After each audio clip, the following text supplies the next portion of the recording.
أهلا أعزائي المتابعين في فيديو جديد وتأليف جديد من عيار التقيل جدا. تأليف جديد من عيار التقيل جدا، حلقة رقم 6 من قصة الرعب.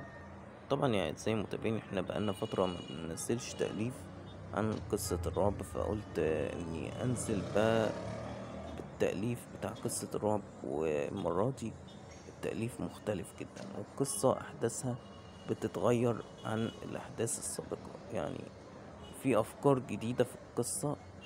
والأفكار الجديدة دي احنا بنحاول يعني على قد ما نقدر نكون يعني نعمل تأليف إبداعي محترم. طبعا يا أعزائي المتابعين مش هوصيكم قناتي اللي مفيش غيرها، قناة القناص إديتور. ياريت تشتركوا فيها وتفعلوا الجرس.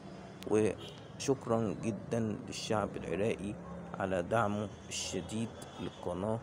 طبعا يا أعزائي المتابعين يعني بجد شكرا لكم، أشوفكم في فيديو جديد، مع السلامة.